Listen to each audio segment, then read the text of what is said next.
Welcome to the only show bringing cops and the community together for some real talk and some real listening. This is uncut. This is uncensored. This is Black and Blue Live. Hey, my people, how you doing out there? Welcome to Black and Blue Live.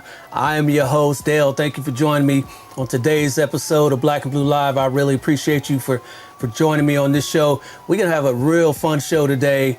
Normally Black and Blue, this show is about African Americans and other minorities in law enforcement, but we're gonna branch off a little different today because our tagline, as you see back there on that side there, the square peg in the round hole.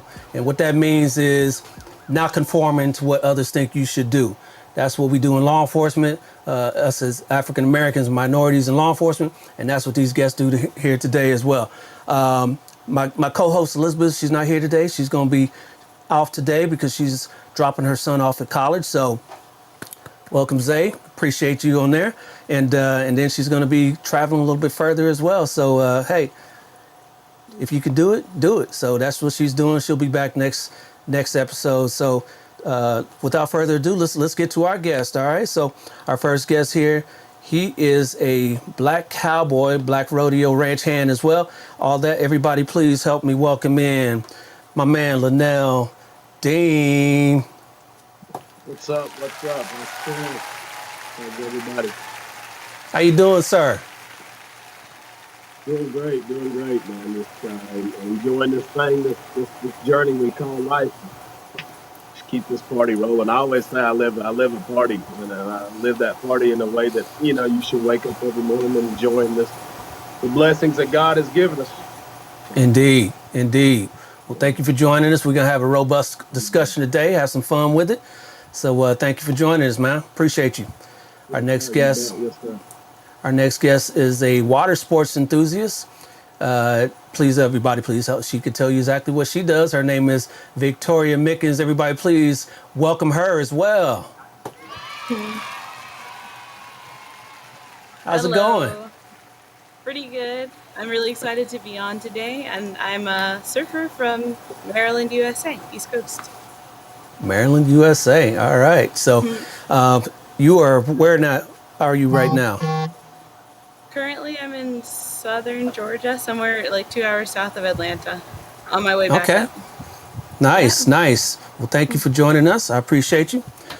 Thanks for having me. Yes. Our next guest is a lieutenant, and he is also a lieutenant in the U.S. Coast Guard. He's also a pilot. Everybody, please help us welcome in my man, Jamar. Come on. There he is. Jamar, what's happening? What's going on? Yes. Thank you for having me on, Dale. Yeah. Jamar Upshaw from Vallejo, California, representing the West Coast, but been on the East Coast for almost the past decade, representing the Coast Guard as well. So doing that, so I'm happy to be on. All right, and you are a pilot in the Coast Guard, right? How long you been doing that? Yes, sir. So pilot in the Coast Guard for a couple years. Been in the Coast Guard for about 9.5 now. So about a decade, but got my pilot license about 4 or 5 years ago. So been doing the pilot thing for a long time. All right. Well, thank you for your service. Appreciate you. All right.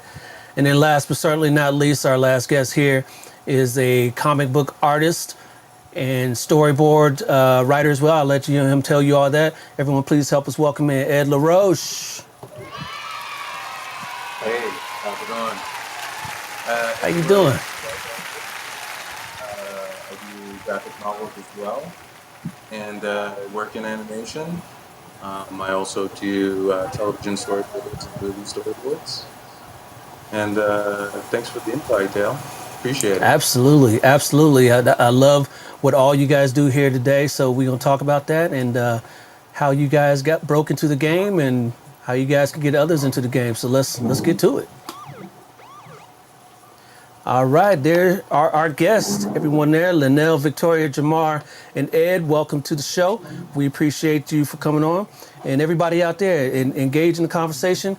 To do that, make sure that you like Black and Blue on Facebook, YouTube, Twitter, and on LinkedIn. We are live on all those platforms right now, so engage in the conversation and we'll get your comments on as well. But Today, what we're going to talk about is like the banner says there, breaking societal norms to be and do what you want to do.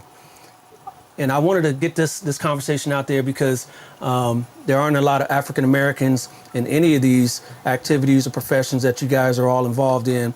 So I want to get your perspective on that and see what your life is, doing what you do, how you got into it, all that sort of stuff. So we'll start with you, Linnell. So what exactly that you do as a rodeo cowboy? How'd you get into that? So basically, I grew up on a farm. We've got a 40-acre farm here in Anderson, South Carolina, and we raised cattle. And my grandfather. This has kind of been one of those. You always hear those old stories. My granddad's dad, his dad's dad, and all that was passed down to here. And it's been basically a family land where this farm sits. There's 40 acres, but then it kind of just wraps down the road for about a mile because of my grandfather's. His brother has another set of piece of land. It all just connects for almost a mile down here. So it's kind of just keeping the tradition alive, this country life that we live in. I've always said the persona, going forward to talking about. Everybody goes, there's no black cowboys, and there's no really black country folks. And I'm like, no. It's just, I guess it just depends on where you grew up and where you lived and on that persona about somebody's nature. I've had a lot of people always tell me, "Oh, you don't act your race.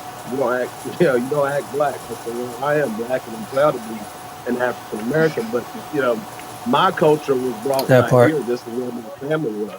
So we're all country folks like that. So that's kind of where we're at. But I played football through high school, and I ended up getting like a small. I got a scholarship to a Division II school, which kind of took me away from the whole country life scene for a little bit.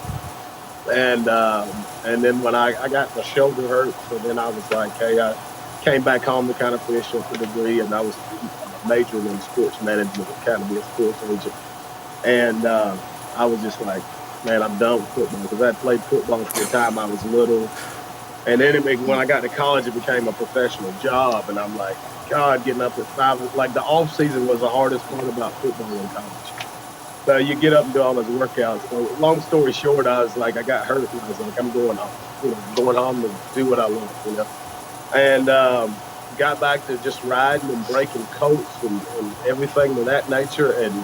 And then to get where I am now, like 15 years, I've been announcing and judging rodeos all over this country. I've been to Canada several times, up above Toronto, west of Toronto, and the Stratford, Ontario. They do rodeos in Canada.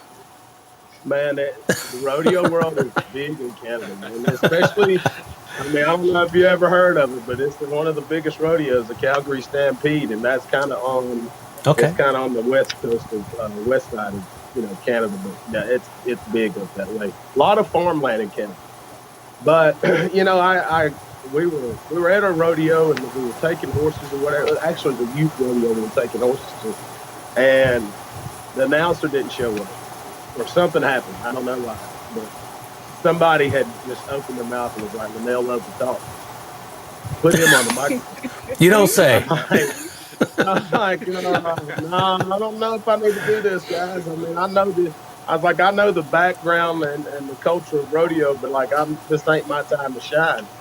Well, long story short, I guess that was my time to shine because that was 15, 16 years ago, and I hadn't backed off the gas since. So it's just been a blessing to kind of be your own boss in a certain sense, and it's kind of like I'm like a contractor of rodeo. They call us out, we put in bids, and they accept it, and I'll go announce a gig every weekend. And like the people were like, COVID had to kick your butt. I was like, well, really, it was a blessing because as an announcer community, we kind of got together and we all shared because everybody in the month of March and April of last year shut down, postponed a lot of rodeos. They didn't cancel them, they postponed them.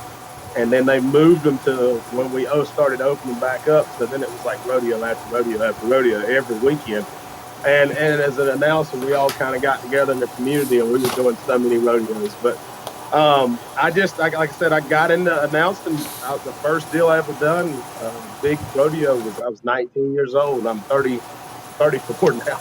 I'll be 35 in October, and it's been a very fun ride, and That's awesome. I'm hopefully going to continue this party, because I got twins. They're 6 years old. I got boy girl twins. They're about to start first grade.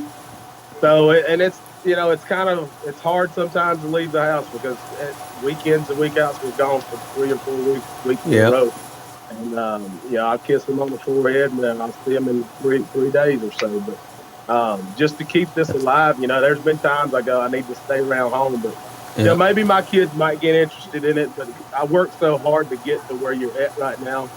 It's kind of like you don't want to take those steps backwards. So Yeah. Well, thank you. and Thank you. yeah, and eventually, for my kids' sake, I do want to get off the road a little bit and just concentrate on. I've got my riding program back going, breaking 2-year-old horses, and matter of fact, the craziest thing I said I will never do it again. A lady just sent me an 11-year-old horse that has never been touched, and I'm like, that's like asking a 40-year-old man to quit smoking and drinking, who's been drinking all his life, and I'm asking him to stop right now. So she sent me an 11-year-old horse. And like I'm supposed to train this thing now. I'm like, this horse has been set in his ways for a long time. Yeah. It's different Yeah. when you're just doing something with a 2-year-old. It's like a child, 2-year-old horse is like easy to train. This Yeah. 11-year-old is set.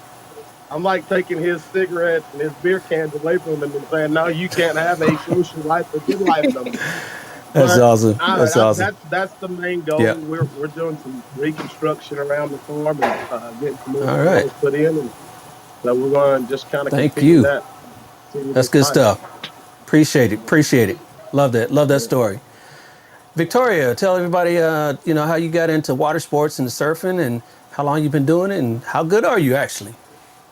I don't know how good I am, but I I got into anything water related when I was really really young. I think I was an infant when my dad just like threw me in a pool and was like, "Here you go." And Yeah, he was that's how a you do it, competitive right? diver.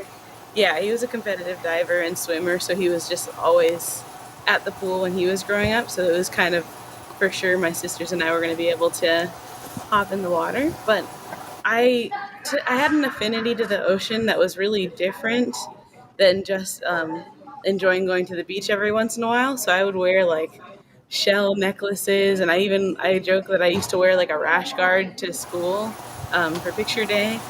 And there was something in me that I had no idea what surfing was or what it entailed, but I just like knew I wanted to be a surfer. I don't know really how that came about, but when I was maybe 13 or so, I started getting a bunch of surfer magazines and watching contests, and I didn't really know what was going on. And eventually, I begged my parents to rent me a board and take me out for a lesson or just to hop in the water. And my mom's side of the family is from Panama, and we found out, oh, there's surfing in Panama, so let's just rent a board there. And we were down visiting my grandma who lived down in Panama, and just rented a board for $5, went out in the ocean. I just from what I had watched in films and stuff, just like taught myself and hopped up and rode straight to the beach, and that was it. I was like, this is what I'm gonna do for the You're rest of my hooked. life easily. Yeah, I was already hooked, but then I was like, there's no way I'm doing anything else. And it was fun. My 95-year-old grandma at the time was sitting on the beach watching my first wave, and it was a total family affair. And then we came back to Maryland, and anywhere there's ocean or any kind of water, I'm like, is there surfing? There's even surfing on the Potomac River, so I'm just like, I'm keen on finding waves anywhere. So that's how I kind of got into it. In terms of how good I am, I went to school in New York, and in New York they surf like hurricane swells. And I met a bunch of guys at school who were like, "Oh yeah, we're from Jersey or New York, and we surf these hurricane swells all the time." So I just very naively like bought a wetsuit and just went out with them, and definitely took some beatings and tried to like hold my own with the guys. And I wouldn't take it back. I learned so much from that. And then when I moved to Hawaii is when I actually was able to have style and learn how to really just like get better at surfing, which was kind of the point of moving there, was to just Yeah. challenge myself in more more challenging waves and stuff. So Yeah. that's Yeah, I my always hear story. those stories about surfers is always in search of that perfect wave. Is that right? Yeah. Um, I'm not too keen on a perfect wave, just something that's rideable, honestly.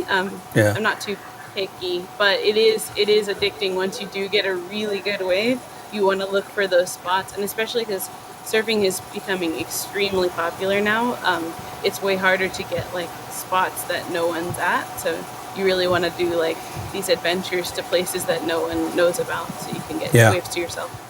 Yeah. Yeah. Reminds me of that movie Point Break, the original. The original. Yeah, the original. Yeah, Yeah. the second Yeah, one the was second weird. one, yeah. Yeah. Time out on that one. Yeah. All I right, can love tell that you about story. any surf. Yeah, I can tell you about any surf movie, any contest, any athlete. It's ridiculous, but yeah. That's great. We'll dig a little deeper into all that and how you guys all feel about being African Americans in these professions and these activities. So we'll get back to that.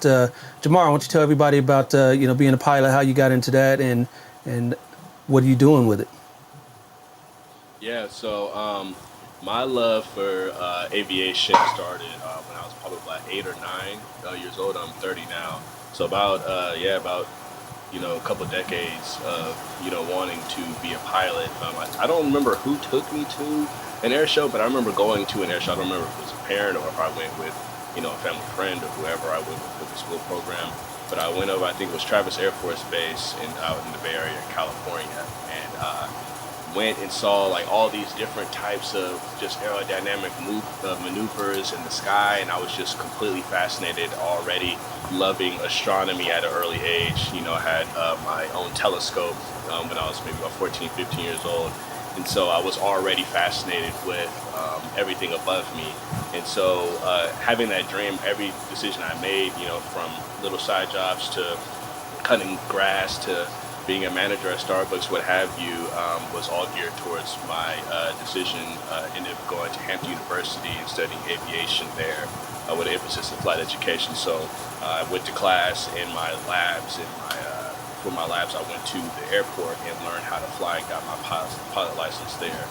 So I got a few licenses and a few ratings from Hampton University. At the same time, I went to the Coast Guard. I got into the Coast Guard to help pay for school because flying is very expensive, and we'll talk about that later, I'm sure. But it is very expensive, and I did not know how expensive it was until I was already in it. And luckily, I was accepted to a scholarship program with the Coast Guard, where they've helped me pay for school. So after I got my degree, I was already in the Coast Guard. Finished out my time with Hampton University, and I've been in the Coast Guard for 9.5 years now, studying and doing different things with aviation, but also outside of aviation within the Coast Guard, learning about the different other side of aviation, learning about how we coordinate different search and rescue missions, how we coordinate law enforcement from the other side of aviation in the Coast Guard. So now back in aviation and learning the military way, the Coast Guard way of flying planes. So now I'm flying planes for the Coast Guard, and I'll be stationed in California pretty soon, flying back over there on the West Coast. So right now I'm in Nice. Texas flying, but I'll be on the West Coast soon. So I'm excited for that. What do you fly? So right now we fly Beechcraft. So like they're about 6, 7, 8-seater twin engine aircraft planes. So more trainers. Before that, we were flying like a single engine called a T6 with Texan T6. So it was like kind of like a World War II fighter type plane, very aerodynamic, very fast. I think top speed going towards 300 miles per hour above that. Yes. Flying that. So when I go to California, I'll be flying the C-27. If anybody seen a lot of movies with C-130, it's like the 4-engine propeller plane. I'm sure a lot of people have seen that. So I'll be flying something very similar to that in California. So I'm really excited about that. Yeah, I bet. Well, thank you for your service. And it looks like you got a little fan club already that have been making some comments here. So thank you, everybody, for making the comments as well. Rosetta Upshaw, I don't know if there's any relation there, but thank you for your comments there. That's my sister. Okay, all right. Yeah, that's family. You got to support. Thank you. And Ed, why don't you tell everybody, exactly what you do and how you broke into it? I'm a artist, and I work in um, either advertising or animation. I use storyboards, and basically, I started drawing at a very early age. I was inspired by my cousin and his friend who did their own comics. Um, and since I was an only kid, I would uh, I would have a lot of time on my hands to be able to do this stuff on my own. And over the course of time, I wasn't quite sure what I wanted to do with my life, because it felt like, I didn't want to go to college and come out with a bunch of debt, doing a job that I didn't really feel a calling for. But doing artwork was something that I did for a very long time, and it was kind of like this obsession. And I ran into some folks that told me that I could actually make a living doing comics. And it took me a while to get back into it because I had to basically relearn how to draw, like the basic stuff. And over the course of time, I was able to do comics and get into animation, and in advertising, doing commercials and movies and television shows. So yeah, that's where I'm at right now. Nice, nice. And, I wanted to bring up real quick something that Linnell said earlier, that people tell him, you don't act black. And I'm sure that's something that each of you have heard over the years, the course of your life. How's that affected you? Let's talk about you, Ed, being a comic book artist. So a lot of that comic books and the geek lifestyle, with superheroes and all that sort of stuff. How's that affected you, coming up high school, in your formative years, in your 20s and your 30s? Did you hear a lot of that yourself? Well, it's changed, I would say the last 10 years plus has changed my perspective on how I was raised and the people that I was friends with and affiliated with. My whole perception of what was going on has been recast. I would say that I was kind of a conservative, not conservative in the sense that I voted Republican, but I was the kind of guy that would go up to my black friends and say, hey, if you're not able to enrich yourself in this country, then maybe you got a chip on your shoulder, maybe you got to turn that around and just sort of say, nobody said it was going to be fair, and, try to do your best and, grind it out and achieve your goals. Yeah. But even, that being said, I never imagined that I would be alive to see the first black president. And when that happened, when that happened, it was a very interesting moment because I hadn't realized that I never really considered myself as 100% American until that happened. I felt very patriotic at that moment, even though I went to military school, and I'm not against military or anything like that, but for the first time I felt like I was really included in the picture in a way that I wasn't even really being honest with myself, and then to see how they treated his term and then to go from that to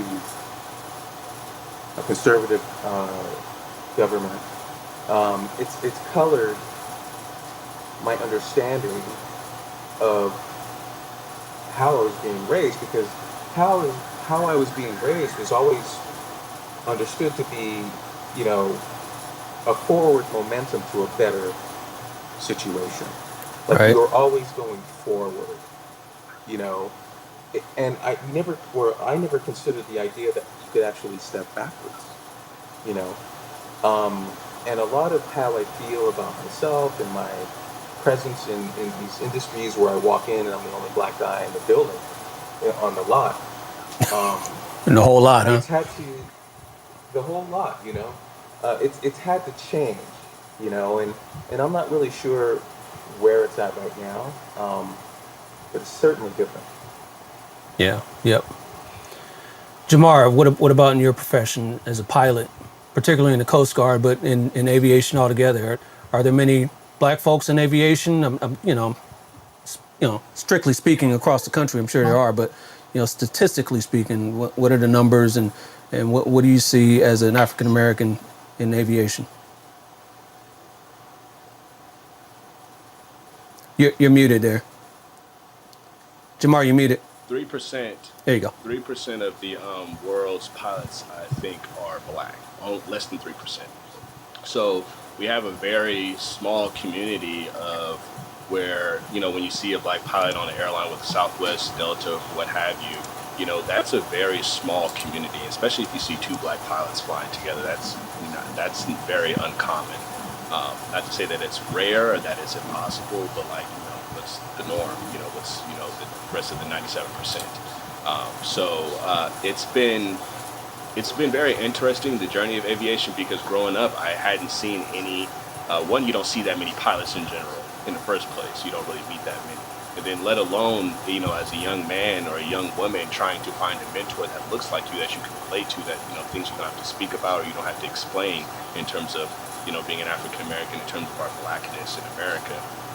You don't really find that many people in the aviation world that you can really tie your hands to. So, even going to Hampton University, it was interesting because, a good portion of the people at HBCU, Historical Black College University, at Hampton University, a good portion of the aviation majors were not black. They were, Caucasian or white.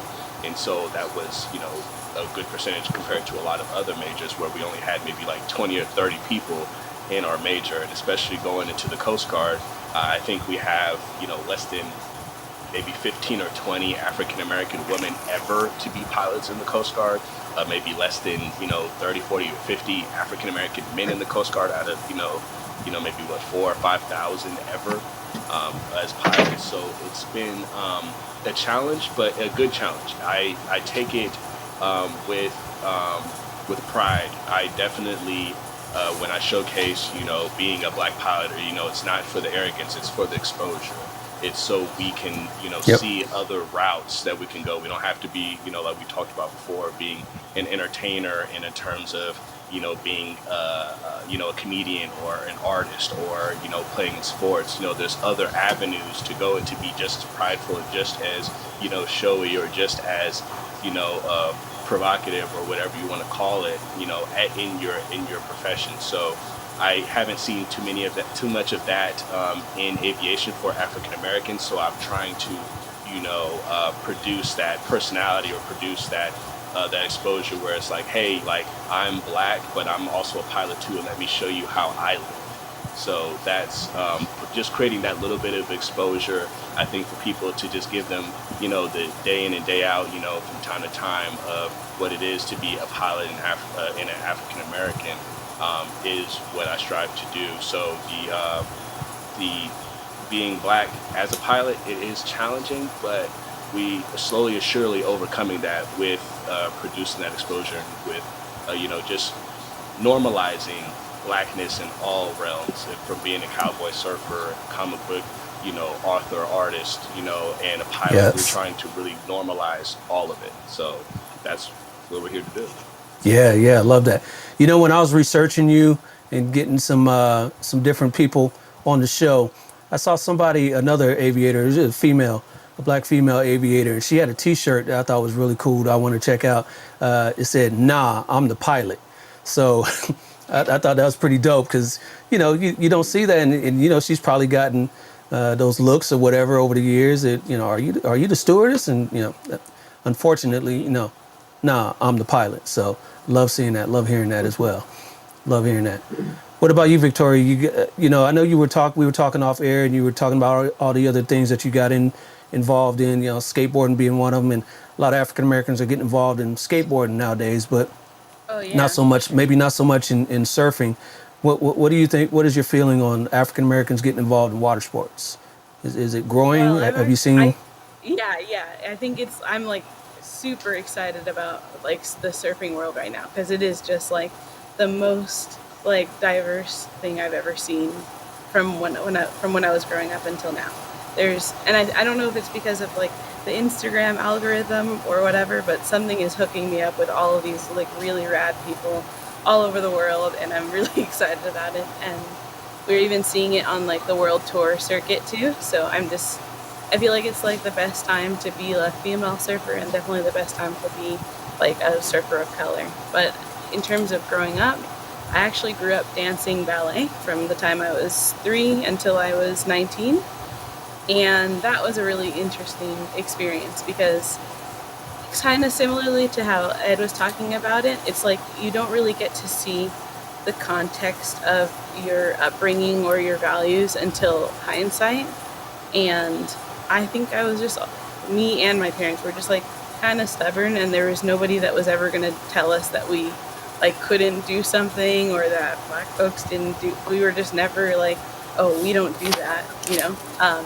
And I just really appreciated that upbringing because it allowed me to try so many different activities. But it wasn't easy. You know, my sisters and I were the only um, people of color at our dance school, and it came with all of the interesting adversities that you can imagine. And the same for surfing. I didn't really have too much, I guess, pushback growing up on the East Coast. Everyone was super welcoming. People taught me how to do stuff, especially with skating. But now it's just like, it feels so good to not be like the one person doing it, you know? There's so many surfers. That's why when you contacted me to hop on the podcast, I was kind of like, there are so many people you could talk to other than me, because it's just really exciting knowing how many people are being exposed to it and how many people are really like excelling in the sport as well. So I'm just excited, as you can tell. Yeah. I mean, as you should be, because you know, surfing is an awesome sport. You know, I've never done so myself. You know, I get out into the water, I dip my toe in, and I jump back out. And but you know, I love seeing them out there because it takes a lot of skill to be able to do that and stay up on that board for any length of time. So, yeah, I applaud you. We applaud you, and Thank you. you got some fans on here as well that are giving you your flowers now. So, yes, Yeah, from a so Patricia sweet. Rice, way to go, Victoria. So, yes, giving you your flowers now. Appreciate that. And Linnell, man, you've been breaking colts and all that, and you've been doing the thing out there. But you know, I'm sure it's the norm out there in South Carolina. How is it when you travel, you know, abroad and they see, you know, a black man that's out there doing the Well, I mean, rodeos, all that sort of stuff? the first, you know, as far as I tell you what, when I brought up going out of, you know, going into Canada, you always hear every comedian or whatever, whether it was like playing baseball or like all that stuff. But it's like there ain't no black folks in Canada, and so I would go up to Canada, and they were like, "Hold on a minute, like when you talk, hold on, slow down, let's translate this." Because I have like, you know, I've got that deep Southern drawl, and everybody's like, "Man, you just don't belong here." And I'm like, no, I do belong because this is, like I said, it's a passion Yep. that we grew up wanting, you know.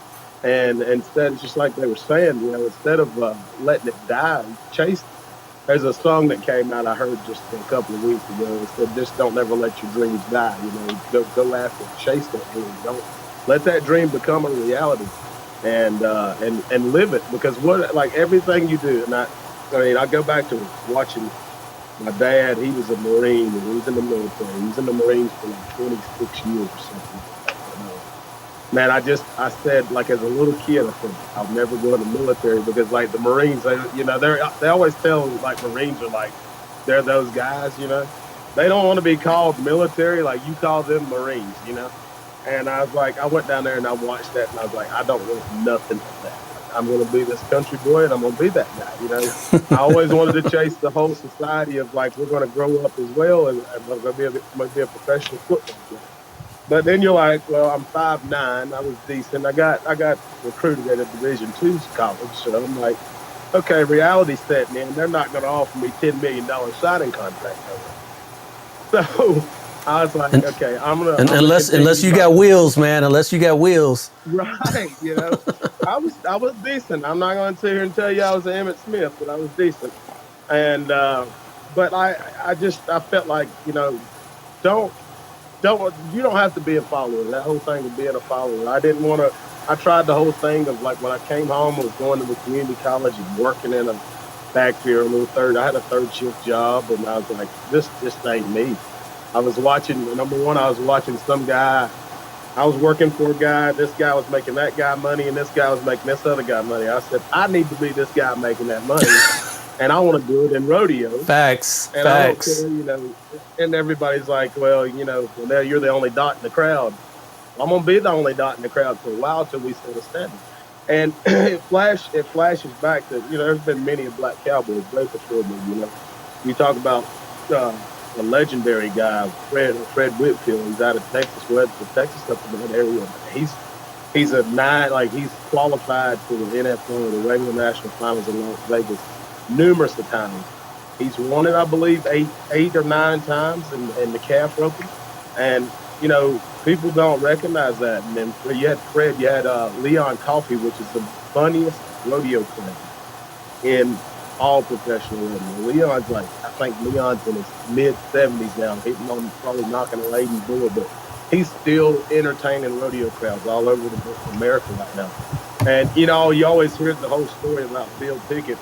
And Bill Pickett, he kind of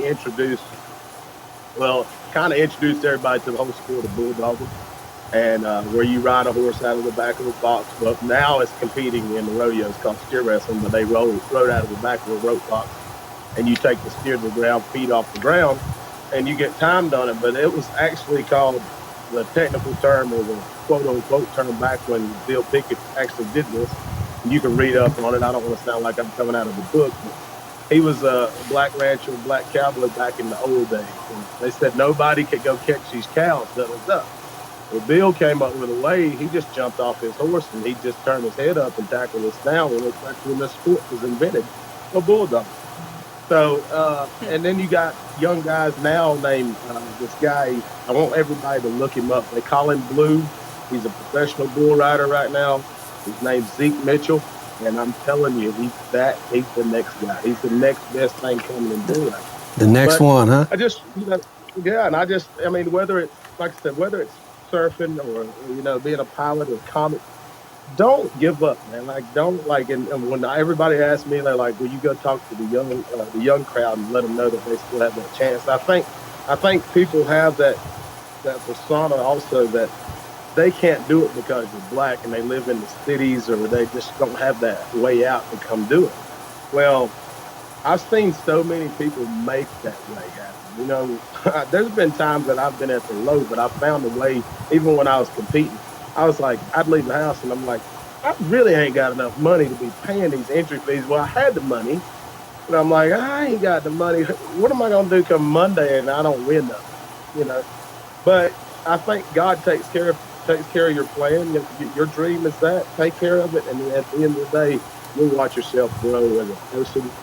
I don't care black or white. Look, just keep that passion alive, and things like that plan almost takes care of it. Yes, that part right there. Yep. And we were talking about mentoring. Making sure that people come behind you.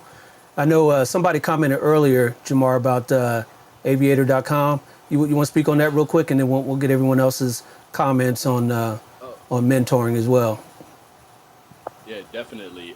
So at afroaviator.com came out with that with my sister earlier this year. So we were looking, trying to start, and this is just the early stages too. So we're developing a mentorship program as well. So actually tap into the superlative JU on my Instagram, and in my bio I have a link tree. Definitely, if you're interested in being a mentee, if you know someone that's interested in doing that, please tap into my link tree in my Instagram and my bio and send an email. We'll definitely contact you, move forward with that. Definitely got some things lined up for that. But as far as Afro Aviator, we were thinking about, just the lack of exposure to African Americans in the aviation profession. And so my sister and I created this brand. I'm actually wearing it right now, Afro Aviator.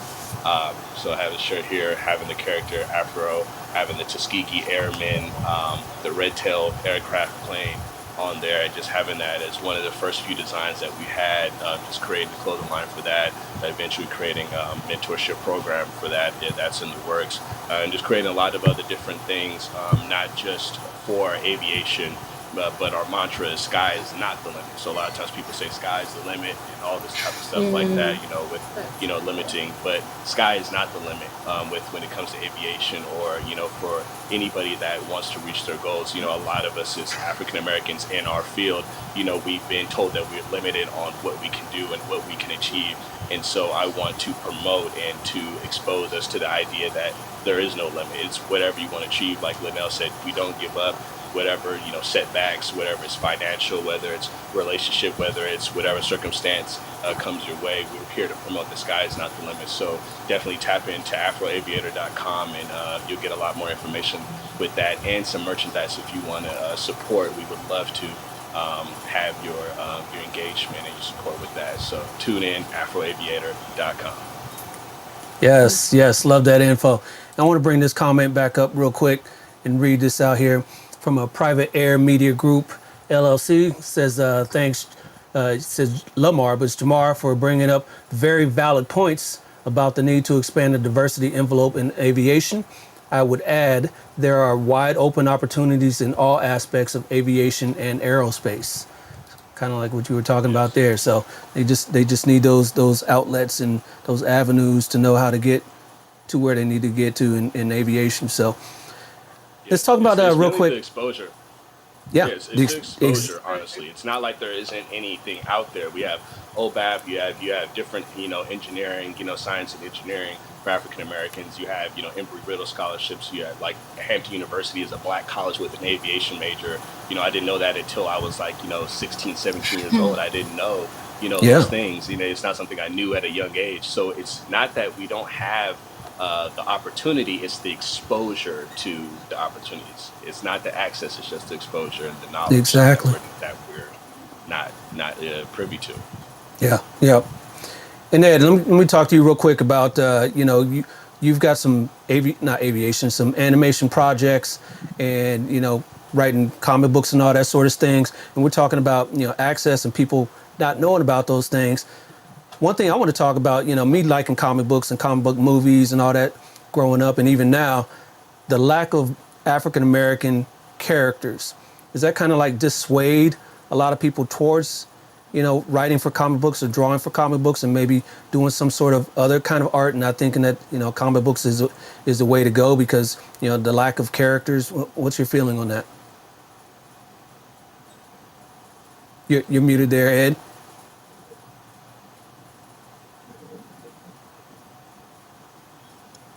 Check. There you go. I don't know. It's strange because if you would have asked me that question, prior to Obama, I would have had a different answer. I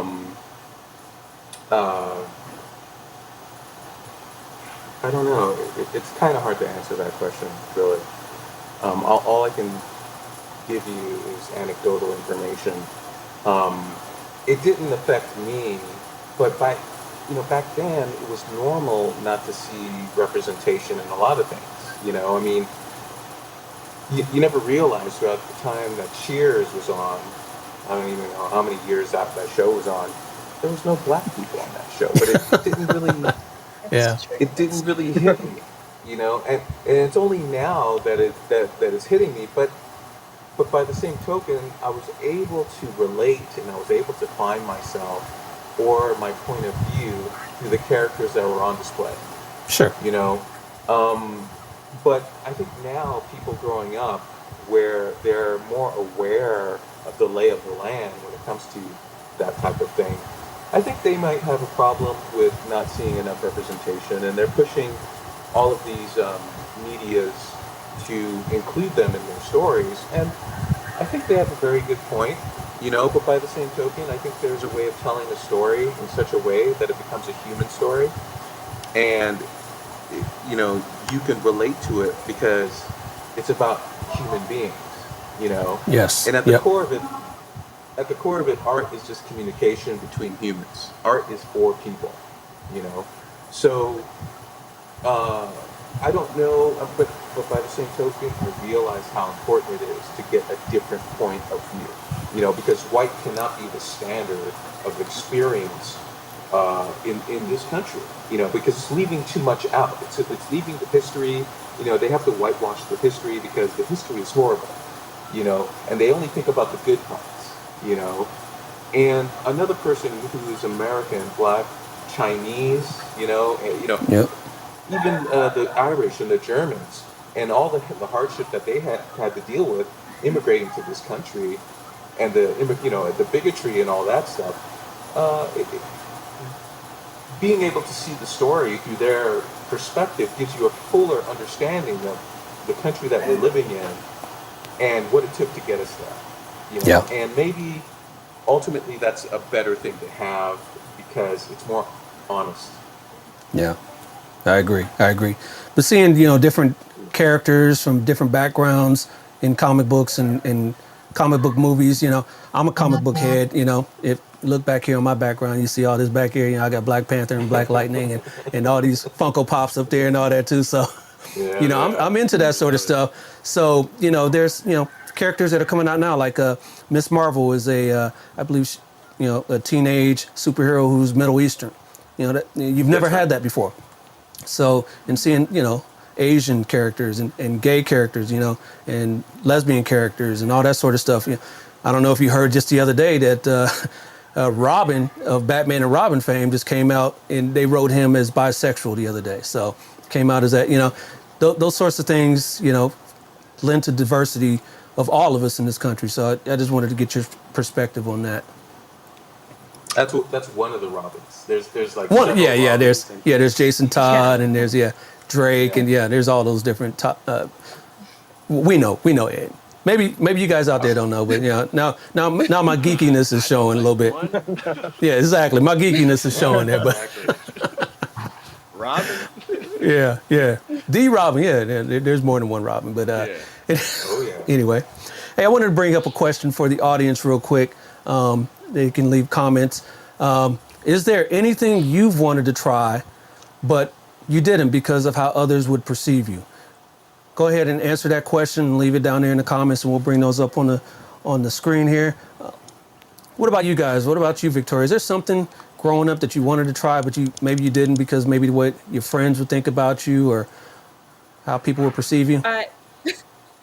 I'm not the best person to ask that question because I will try anything. There was never a time That's where a no, huh? Yeah, no, there's never a time where I let that come in the way. But I've seen it happen with like so many of my friends, and I've been on the other side of that, just like in trying to encourage people to just try something, almost to like a really stubborn degree, because I definitely got myself into some messes too. But I'll try anything. Yeah. There you go. What about you, Linnell? Everybody on this panel looks like you're probably more of a type that would just do it anyway. Yeah. Regardless, but I'm gonna ask, and don't let these things, just like the banner says, breaking the societal norms. So maybe you guys aren't the best people to ask this question to, but why don't you tell me, Linnell? Go ahead. So I mean, I'll be honest with you. The one thing that I wanted to do and never did it for so long, especially I was already announcing rodeos and stuff and things like that. I was like, man, I always wanted to be an auctioneer. And I was like, like I said, I grew up around the cattle barns and stockyards, going over there all the time. Matter of fact, in the morning when I wake up, I'm going to the stockyards in the morning and I work the cow auction. But I fiddled with that idea for a long time, and I said, you know what? Things I said I'm going to go ahead and just swing for it. So I went and got in 2012. I went and got my auctioneer license. Went to the school. It was I think I had to do 8 days and 88 hours had to be accomplished, and then you go take a state board test to get your license. And that was 2012. I did that.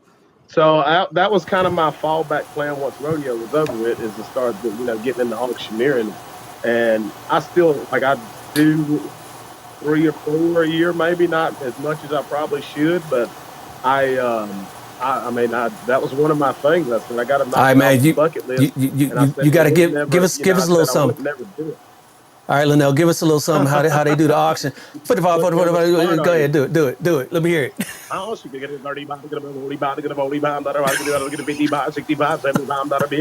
go. Yes. So, yeah. had to go. You, I had to you do need to it. feature. And You need to feature on one of these, one of these Southern hip hop, artist That's why I'm tracks, like, man. you You need to need to be a hype feature man there. for a DJ. Like you Please. could be Yeah, yeah. yeah, Absolutely, man. on Lil Wayne for that. for sure, man.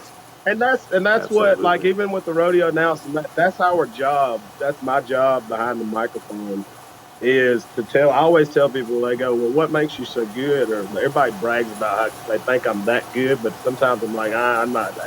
You know how you say you sound retarded when you hear yourself talk? You know, Yeah. sound crazy. Yeah. You don't sound good. But everybody always compliments me and says, "Oh, you sound really good. You know, you do a good job." But I always tell them in the announcement, it's always like telling a story. So no Yeah. matter what, if I'm introducing either one of you guys, like, I got to start. It's not, always I watch. I tell you what made me really perfect my announcing was watching Steve Harvey, the way he did his introductions to a lot of people through the years, and it was like his start. His start is the building and finish it so great. Like, even, I was like, so that I need to transfer that in the rodeo. So, like, you start off telling that little quick story, but you got to explain to somebody in about 30 seconds that this cat's about to be the baddest bull rider coming out behind this box, or this about to be the baddest barrel racer, or this about to be the baddest team member. You've got to build that suspense, because once that moment happens, all eyes have got to be on that arena. You don't want to lose nobody. So I've always, that auctioneering thing had to come in the picture, but I've always said, hear a story and stick with it and enjoy it. So Yeah. That's dope. yeah, That's the dope. auctioneering thing was my deal. So yeah. Love that. Love that. I'm about to get you on to do one of my promos. That's what I'm talking about. Yeah. Yeah. Hey, Yeah, Victoria, man. No doubt. We're talking about earlier about, you being out on the water, and, now it's being a little bit more popular to see African Americans out there, but it's still not where, other sports that, that we participate in. How do you think we can grow those? How do you think we can grow those numbers? I know there's kids that live out here in LA that, like Yeah. 5 miles from the beach that have, never been to the beach, never been in the water. Yeah. How can we kind of increase those numbers? I'll try to keep it brief because that's something that's like really near and dear to my heart. But I think that I grew up watching like a lot of surf movies, and I remember a few years ago, a surf movie came out called Fish People. It wasn't a surf movie, but it was kind of featuring like 6 different people who participated in 6 different water activities. And one or two of them was surfing, and one guy, it was really cool, he lived in the Bay Area in San Francisco, and he would take this van and have a ton of boards on the top and pick up these kids through the neighborhood who had never seen the beach before, otherwise would have never had access to it, because he like worked through this mentorship program. And I remember the first time seeing it, I was like, wow, I didn't even like really realize that I hadn't really seen the people who looked like me like enjoying the water. And that's like one of my favorite phrases now is black joy. It's just like seeing people like do what they love and have like so much fun with it.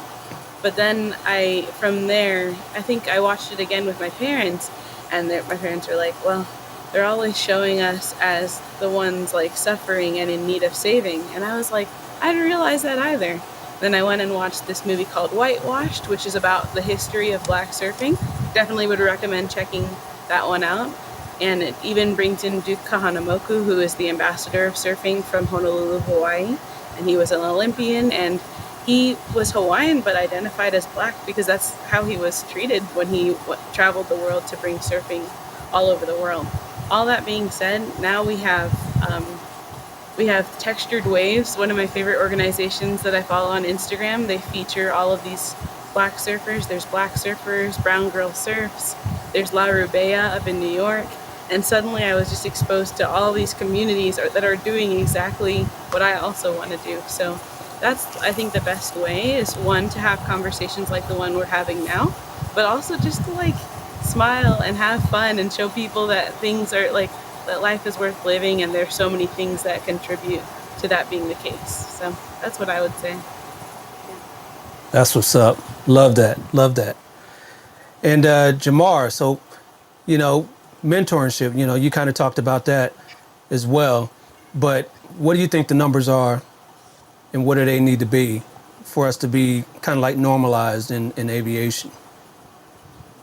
We could. It's hard to say. What's the percentage of African Americans in America? 12%. Yeah. 13%. That would be ideal. 12, 13%. To equal the public population. But fortunately, that's not the case. We were talking about earlier. There's a difference between equity and equality. And yes, with equality, where you might give Johnny $10, or you might give DeAndre $10. But in terms of their knowledge and their exposure and their access to certain things, maybe they have that same amount of access to certain things. But DeAndre's been told he can't do A, B, and C for a long time. He's been shown different things through the media and public. So many, through different, so many negative images or so many not so positive images, whereas Johnny might have been seeing the opposite. So for mentorship, I think that's where it is key that we are, whether, we talk about it, comic book, surfing, being a pilot, being a black cowboy. It's really important for us to reach down and out to those youth, those children, or even people our age, that peer mentorship, where people need to be exposed and they're interested in all these different professions and categories of things to do, but they just don't know where to go. They don't know how to apply to be a pilot. They don't know how do you get your foot in the door to be a cowboy? Like what steps I need to take to be a comic book artist, or like what are the best places for the best swells, for a beginner as a surfer. And that's, as being a mentor, that's where we come into play. We're the gap between the information and the person needing the information. We're there to bridge that, for like, hey, it took me 5 years to know this. I'm gonna give it to you in 5 minutes. I'm gonna give it to you in a day, and really help you and nurture your development into whatever field you're doing. So that's what we're doing with Afro Aviator. Not just with aviation, we're doing that with whatever your goals are. For young men and young women that are in college or just graduated from college, or wanting to get into college, or maybe not into college, whatever trade or whatever profession that you want to get into.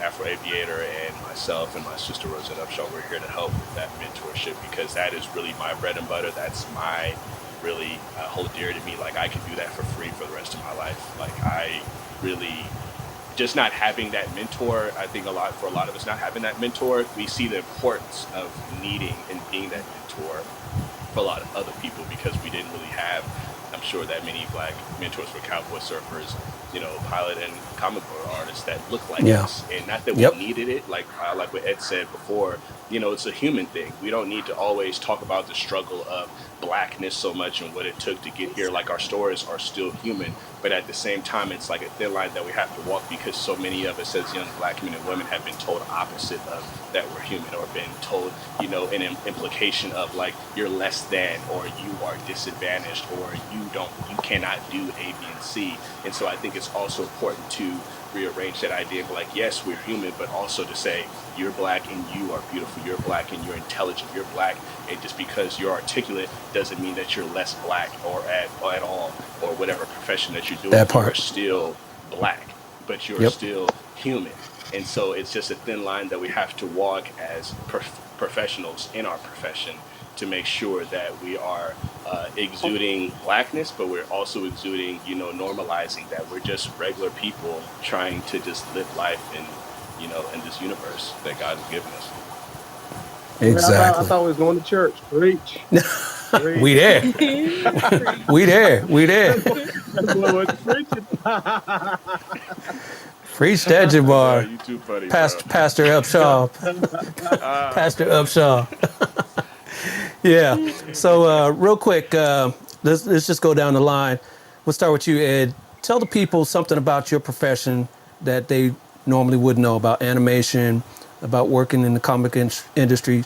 Tell the people a little something that, behind the curtain, if you will. I mean, there's a lot. The day-to-day in and outs of being a professional artist. It's more mundane than you think. And to be completely honest, I don't think the average person could appreciate it or really totally understand it. Because, to be an artist, you're not necessarily um, to be a professional artist. You have to be a specific type of person, and to be a person of color within that world, you have to be driven in a way that that the average Joe or Jane is just not, and I don't mean to put that out there as like an elitist, type of thing. I'm just saying, even psychologically, a lot of artists are hard to deal with, because they spend a lot of time with themselves, and even within the profession, when people consider you for employment, one of the things that you need to be is easy to get along with, and as an artist, you spend a lot of time with yourself, and a lot of artists are just maladjusted, and you have to be able to rein in those quirks to be able to navigate the waters of that kind of artistic corporate world, and Yeah. especially as a black person, you have to be able to moderate how you come off, because I've started to notice. I mean, maybe I've always kind of knew this, because when you're walking down the street or something like that, a guy like me, people will cross the street, women will clutch their purses. People have a perception of your danger, and that carries into the office. So you can't really get mad in the way that other people get mad. You have to really moderate your speech, and to get what you want and to get your point across, And when you're an artist, it's doubly important, because you're not like a normal person. You have to be able to say, okay, You said it, you not have to me. be You like, said it, not me.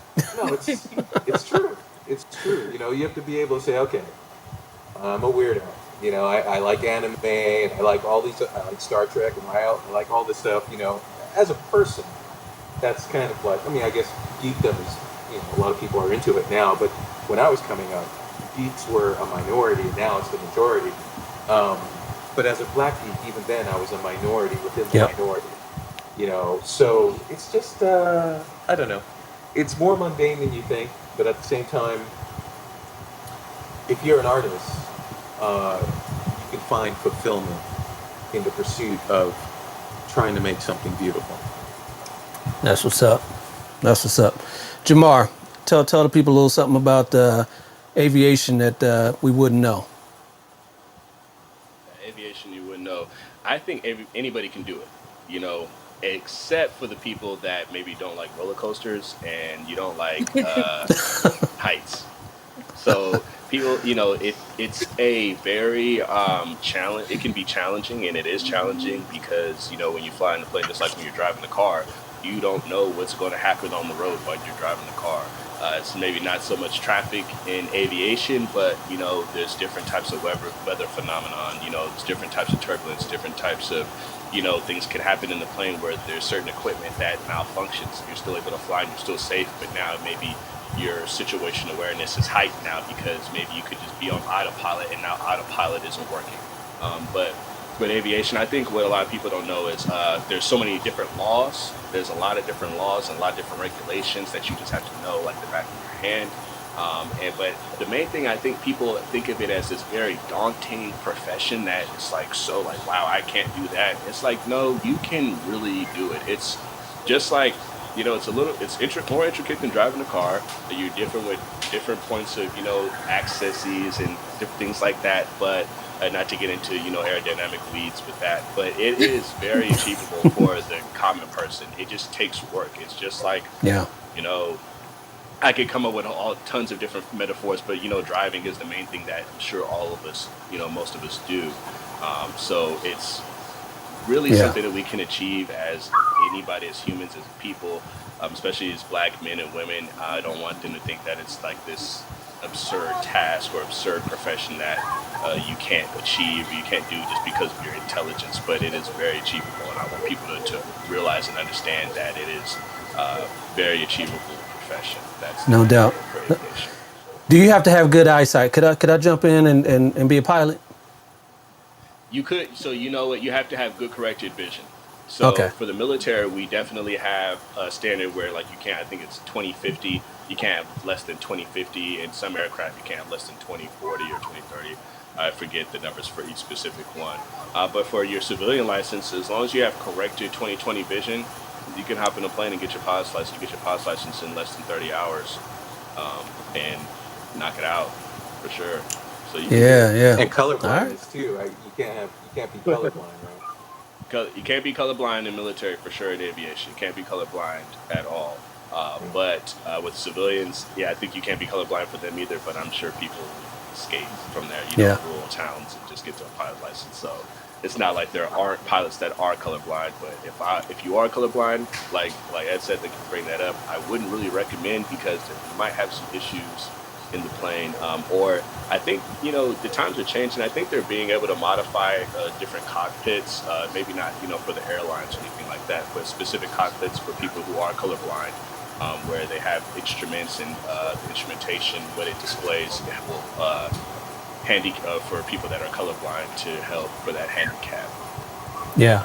All right. Let me read this comment real quick before we get to you, Victoria, and this is kind of related to you. Joyce Little says on YouTube, such empowering and encouraging conversation. Pursue your passion and dreams no matter your age or race. Continued success to all of you. Way to go, Victoria. You rock. Yes. That's that's Auntie Joyce. She actually has a radio show here in Atlanta. So All right. it's pretty cool. Auntie Joyce. Thank you, Annie Joyce. Yes, appreciate you. And so we got you already talking, Victoria. Why don't you tell people a little bit about surfing that we wouldn't know?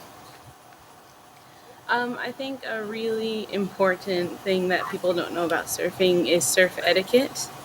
It's really intricate, and I could describe to you like exactly how it works, but essentially there's a lineup at any particular surf break that you go to, and you have to adhere to the rules of that lineup, and it kind of varies depending on what kind of wave it is, whether it's a point break, a beach break, a reef break, and whether or not there's like a really localized crowd or it's a tourist crowd. So like there are breaks in Hawaii on the South Shore close to Waikiki that are really touristy, so the lineup it's still important, but it's not as defined. And then probably one of the gnarliest lineups on earth is Pipeline on the North Shore of Oahu, and that is just like they're like uncles who have it's like a pecking order essentially. They've been surfing there the longest and they've been out the longest, so you have to adhere to this lineup, and it's all for safety. And it's something that people breeze over. Everyone goes and gets a surf lesson or paddles out with a board, and I was one of those people who did that without knowing, and it can be really dangerous. People can get injured, and you just want to stay in that lineup. And that's also how you like keep a friendship with people in the lineup. If you disturb that, you end up making enemies and maybe getting your windshield bashed in or having a fight in the parking lot or something. So yeah, surfers are intense. So yeah, they don't play in the surf community, huh? No, not even.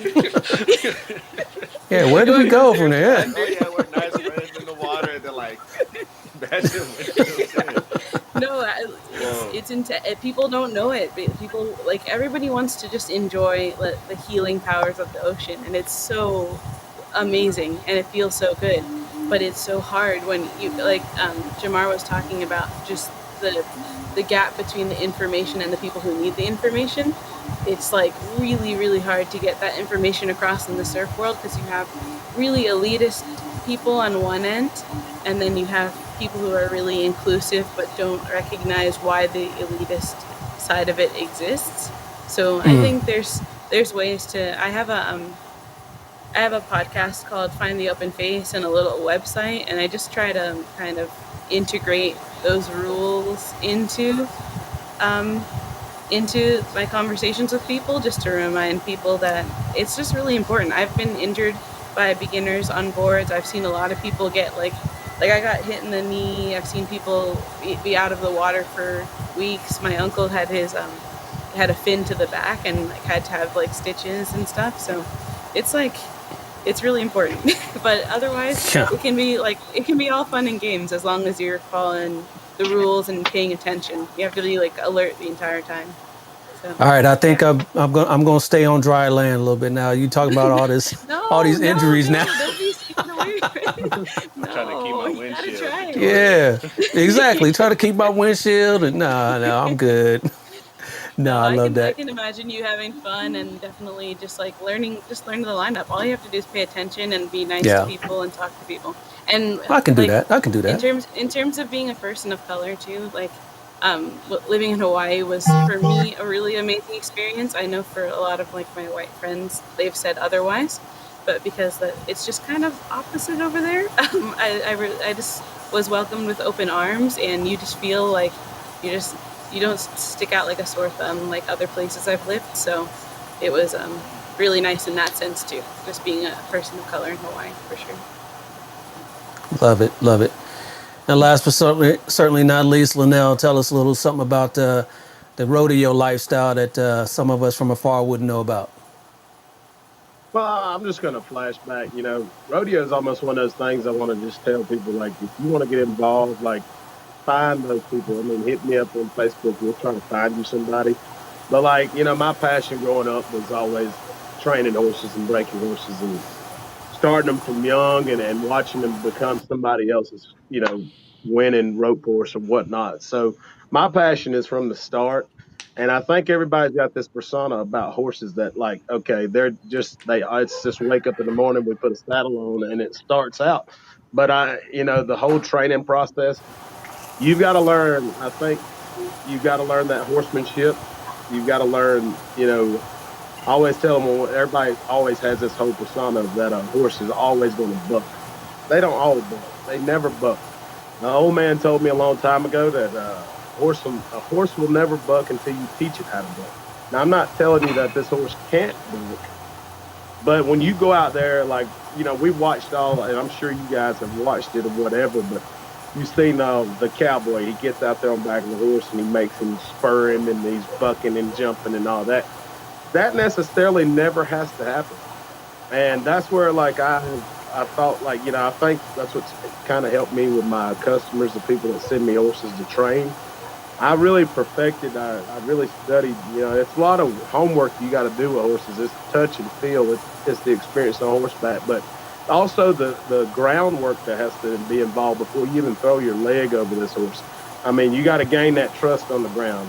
It's always a routine, and I always preach to people that come by get lessons, or I'm helping them with a horse. Consistency is the biggest key. So that word consistency for me, it goes a long way, not just in the rodeo world, not just in your daily tasks. You got to be consistent if you're going to be good. I mean, you can be consistently bad. I mean, but if you wanna perfect that game, have a little bit don't just veer off and go stray away. Stay the course, so and that's like every day with these horses. Like I go out every day, we do the same. I may do the same thing for 3-4 days straight. Like I may throw a saddle pad on without even putting the saddle on, and it makes the job more easier when we get ready to get on. All I got to do is ask this horse. Now they may cut up and act up, but it makes your job a little more safer because you've done your homework. You've actually got this horse used to everything that's coming its way instead of getting on line. And I was that young and dumb kid. I'm not gonna lie. When I first started out breaking horses, I would get on and they give me a set of spurs and let's just buck him in the round pen and he'll get over it. And that was the old school way. There was like no horsemanship at all. It was just ride them Mm. till you got the buck out of them and then you went on about your business. But to really have a business in training horses, like perfect the craft, know the knowledge on the ground from start to finish, and then I promise you, your business will grow. And that's just like in these cows. We probably got 40 mama cows here at the house. I was going to swing. We had cows from the time I was a kid, but I decided like 4 years ago I was going to swing the fence and I'm going to go out on my own, buy what I want, and I did that the whole wrong way. And yeah, just I mean, study that craft, perfect it, be knowledgeable about your background and what you're doing. Yep. And that way, you know what, at the end of the day, for young African American kids right now, if you know your craft, no one can ever question you about how successful you can be because they already know. Like we don't. I don't even have to say much to this guy. He already knows. They're going to start talking to other people in the room because they're going to be like, we're afraid to have a conversation with this guy. He may know more than I do. I'm afraid to even ask him that question. So that's my thing. I think like even in like what people don't know about horses, it's not just wake up in the morning and we swing a leg. Like I have rode horses in the last 3 weeks that they don't know a whole lot. Now, hence I might make them look good, but I'm on the back sometimes going, this could go south because this horse ain't never been introduced to a cow or zebra or whatever. It might jump out the woods at us. So yeah, I think perfecting the craft for people, no matter like I said, comic book, pilot, surfing, do your homework, keep practicing, and be consistent. Yep. Podcasting. Yeah. Law enforcement. Yeah. Whatever your craft, whatever your dream is, your profession, hone it. Yes. All right. I love this conversation. This was a robust conversation. Get a couple more comments off before we sign off. From a private air media group. It says, Jamar, I was multitasking. Sorry, I misspelled your name. It's all good, brother. Great aviator comments. Again, if you are a person of color, opportunities in aviation and aerospace. Totally agree with that. And, here we go. Tony Gilbert on YouTube says the amount of passion of all these guests have for their fields of interest is really inspiring. I couldn't agree more. So I thank each of you for coming on the show today. It was really enlightening and inspiring, just like all these comments jumped on here to say. I'm glad I had you guys on, a diverse panel here, lots of different experience and knowledge, and this is good stuff. Tell everybody how we can reach you real quick, Linnell, on your socials. On Facebook, you can look up Linnell Dean, Lenell Dean, Dean, and find us. You see my name right there. So there's your spelling. And then on Instagram, matter of fact, I think that's how Dale found me on Instagram. The crazy thing about Instagram, when people message you like that, I'm like, I never really get messages, and it's like, oh, this is spam. What is it really want? Yeah, so, you thought I was a bot. Thought I was one of those bots. Dude, you were really close to me going, no, this ain't happening today. But Instagram, Black Cowboy 11, you can find me there. And I got a Cowboy 221, which that's Cowboy 221 on Snapchat. I got a Snapchat. Y'all might give me a heck about that. All right. I think that is like. Do you have a TikTok yet? You got a TikTok? I do have a TikTok. All right. I do have a TikTok. Okay. I look it up, but no, it's all good. To get TikTok. But I'll tell you what. I want to see. I want to see you and. Yeah, I want to see you doing the auctioneer thing on TikTok. I think that'll blow up. That'll blow up. That'll blow up. Yeah, you can really experience my life every day on Snapchat with the cows and horses, because it's sometimes hilarious, and then sometimes it's like, oh, this is about to go wrong. But you get the experience. I usually try to go live for everybody on that to kind of stay up what's going on. But Love it. Victoria, you got a public that the people can see? Yeah, I have an Instagram. It's at alongside Victoria, and I don't really use any other socials that I can think about, but I do have a podcast and a website called findtheopenface.com. It's just like a surfing phrase in terms of the waves. So yeah, it's like a blog and a little YouTube channel and stuff like that. So, yeah. All right. And Jamar, you got I know we got the Afro Aviator. Is there any other Instagram or Snap or here we go? We got to represent. Yes. Yeah. No, so we got afroaviator.com for sure. I'm on Facebook, of course, Jamar Upshaw. My Instagram handle is the superlative, JUSUPERLATIVE, JU. In my bio, I have my link tree for if you want to get to the newsletter for the mentorship program. I have Afro Aviator in the link tree, and I'm available for anybody that wants any information on mentorship and aviation and just anything, just developing their life in general, whether it's finding your own profession, finding out what you want to do in life, finding that goal, refining that dream. I'm here to help. Indeed. And Ed, the Instagram handle down there. Thank you. Yeah, they did. Yes. So yes. All right. And Ed, do you have anything public to put out? You're muted, Ed. Oh, I think you're muted there, Ed. I think maybe your Bluetooth went out. But yeah, he can leave that in the chat there. Appreciate that. All right. So Blair on Facebook says, "Great job on bringing this group together, Dale. Thank you. I appreciate it. Thank you all for your stories and your time. We appreciate you as well." So panel, stick around. I'm going to sign off with the people here, and I'll see you on the other side real quick. All right, ladies and gentlemen, what do you guys think about that? That was a good conversation we had. A little something different for you, different people out there. I told you guys I want to do a little something like this from time to time, and I will do this with different people, different professions, not just law enforcement. I hope you guys enjoyed it. Join us for the podcast, Black and Blue. Join us for me and Ben doing Black and Blue off topic. You know, Black and Blue is kind of expanding all over, so I appreciate your support on that. And then until next time, my name is Dale. Elizabeth will be with us next time on Black and Blue Live. And hey, I'm out. Thank you for joining me. I'll talk to you next time. Peace. You just don't still selling false hope cause you just don't care. House, feel me if we talking to a uniform who the real